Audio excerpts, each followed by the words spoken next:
बहुत समय पहले की बात है। घने जंगलों और सुनहरी खेतों से घिरे एक छोटे से गांव चंद्रपुर में एक लड़का रहता था। नाम था आरव। गांव छोटा था लेकिन सपने बड़े थे और उन सपनों के बीच आरव के दिल में एक सवाल हमेशा उठता रहता था। क्या इंसान अपनी किस्मत खुद बना सकता है? यही सवाल एक दिन उसकी जिंदगी बदलने वाला था। आरव बेटा, आज बहुत देर तक खेत में था ना? चेहरा देखकर लग रहा है कुछ सोच रहा है तू।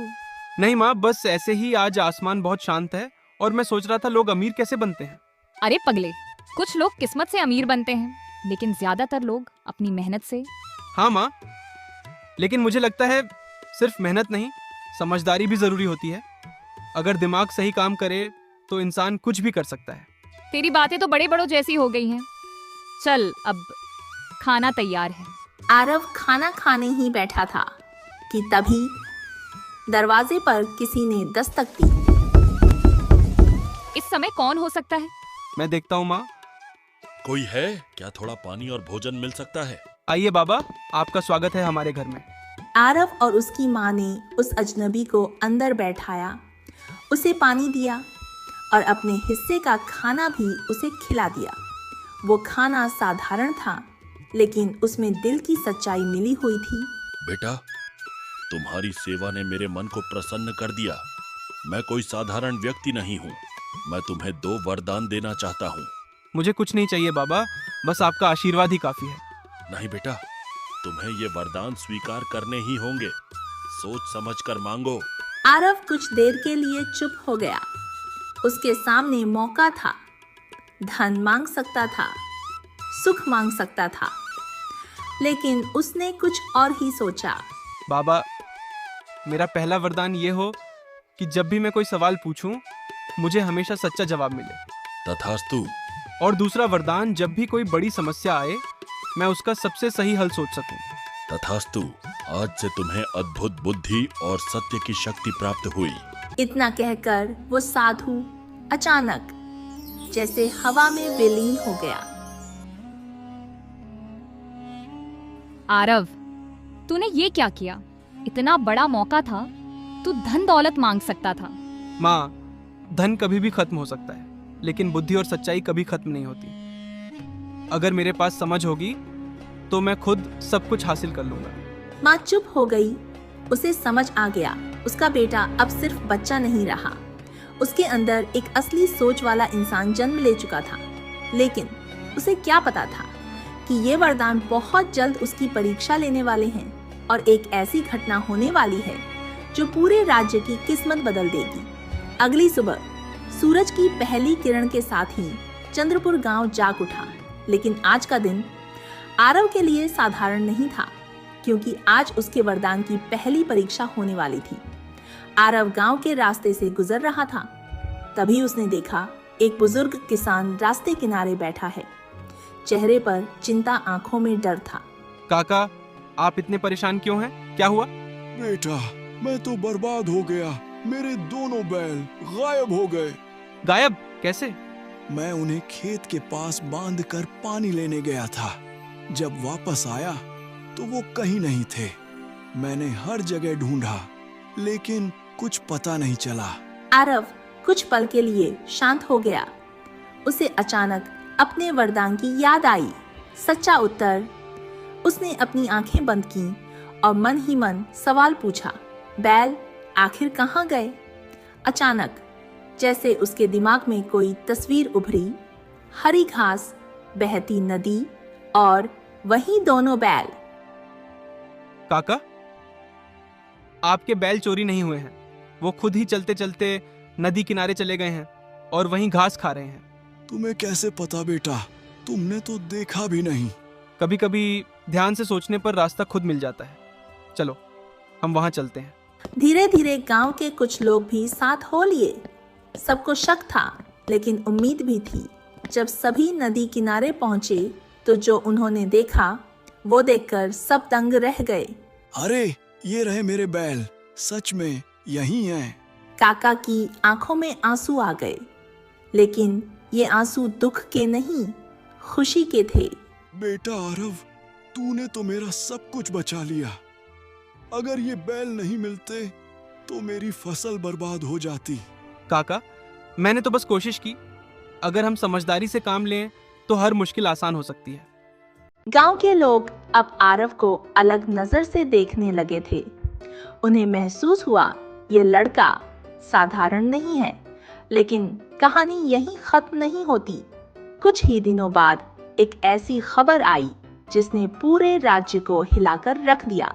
अरे सुना तुम लोगों ने, राजमहल से सोने की एक अनमोल मूर्ति चोरी हो गई है। क्या महल से चोरी, इतनी सुरक्षा के बावजूद? और राजा ने ऐलान किया है, जो चोर को पकड़ेगा उसे बहुत बड़ा इनाम मिलेगा।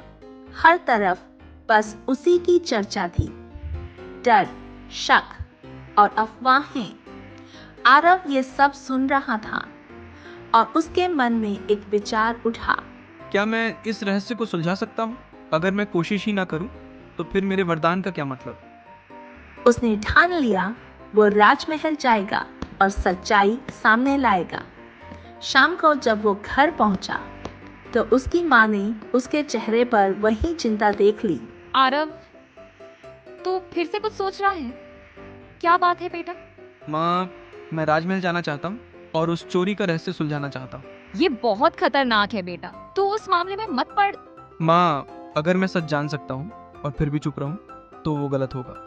माँ कुछ पल के लिए चुप हो गई। उसके दिल में डर था, लेकिन बेटे पर विश्वास भी। ठीक है बेटा, लेकिन वादा कर तू सावधानी से काम करेगा।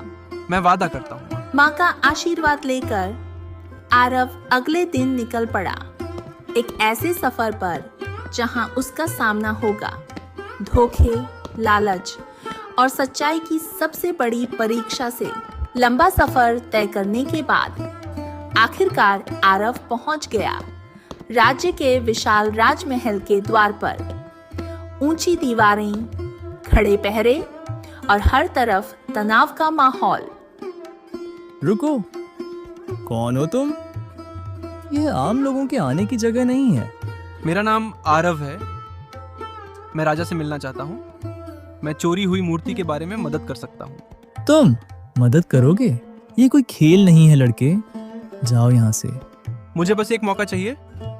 अगर मैं गलत साबित हुआ तो सजा देने के लिए तैयार हूँ। आरव के आत्मविश्वास को देखकर द्वारपाल थोड़ा चौंक गया। ठीक है, रुको, मैं अंदर जाकर सूचना देता हूँ। कुछ ही देर में आरव को राज दरबार में बुला लिया गया। तो तुम हो वो लड़का जो दावा करता है कि वह चोर को पकड़ सकता है? जी महाराज, मैं पूरी कोशिश करूंगा। महाराज, मुझे लगता है ये लड़का झूठ बोल रहा है। ऐसे मामलों में अनुभव चाहिए, ना कि बचपना। लेकिन इसके आत्मविश्वास में कुछ अलग है। ठीक है लड़के, तुम्हें एक मौका दिया जाता है, लेकिन अगर असफल हुए तो परिणाम तुम्हें भुगतना होगा। धन्यवाद महाराज, मैं आपको निराश नहीं करूंगा। आरव ने चारों ओर नजर दौड़ाई। महल में मौजूद हर व्यक्ति के चेहरे को ध्यान से देखा। फिर उसने कहा, महाराज, मुझे उस रात महल में मौजूद सभी लोगों से मिलना है। जैसा तुम चाहो। कुछ ही देर में 4 संदिग्ध सेवक दरबार में लाए गए। उनके चेहरे पर डर साफ दिखाई दे रहा था। आरव ने आंखें बंद की और अपने पहले वरदान का उपयोग किया। मूर्ति किसने चुराई? उसे एक हल्की सी झलक मिली, लेकिन जवाब पूरी तरह साफ नहीं था। अब उसे अपनी दूसरी शक्ति बुद्धि का इस्तेमाल करना था। अब मुझे एक ऐसी योजना बनानी होगी जिससे चोर खुद सामने आ जाए। कुछ ही क्षणों में आरव के दिमाग में एक चतुर योजना आ गई। महाराज, मैं एक छोटा सा प्रयोग करना चाहता हूँ, लेकिन इसके लिए यहाँ मौजूद कोई भी व्यक्ति अपनी जगह से हिलेगा नहीं। ठीक है, ऐसा ही होगा। सुनो सब लोग, मेरे पास एक विशेष शक्ति है। जिसने भी मूर्ति चुराई है उसके पैर यहीं जम जाएंगे। वह एक कदम भी आगे नहीं बढ़ पाएगा। यह सुनकर सभी सेवक घबरा गए, लेकिन असल में ये सिर्फ एक चाल थी। आरव जानता था, डर ही सच्चाई को बाहर लाता है। आखिरी मौका है, जो भी दोषी है खुद सामने आ जाए, वरना मेरा जादू शुरू होगा। पूरा दरबार सन्नाटे में डूब गया। तभी अचानक एक सेवक धीरे धीरे पीछे हटने लगा। रुको, कहाँ जा रही हो तुम? महाराज, मुझे माफ कर दीजिए, मैंने ही मूर्ति चुराई है। पूरा दरबार दंग रह गया। आरव की योजना काम कर गई थी। सच सच बताओ, तुमने ये क्यों किया? महाराज, मैं अकेला नहीं हूं, मुझे ये करने के लिए मजबूर किया गया था। किसने कहा था तुम्हें ऐसा करने के लिए? मंत्री राघव ने मुझे यह करवाया था। ये सुनते ही पूरा दरबार सन्न रह गया। जिस मंत्री पर राजा को सबसे ज्यादा भरोसा था, वही असली गुनहगार निकला। अब क्या राजा सच को स्वीकार करेगा या फिर मंत्री अपनी चालाकी से बच जाएगा? कहानी का असली ट्विस्ट जानने के लिए मिलते हैं पार्ट 2 में।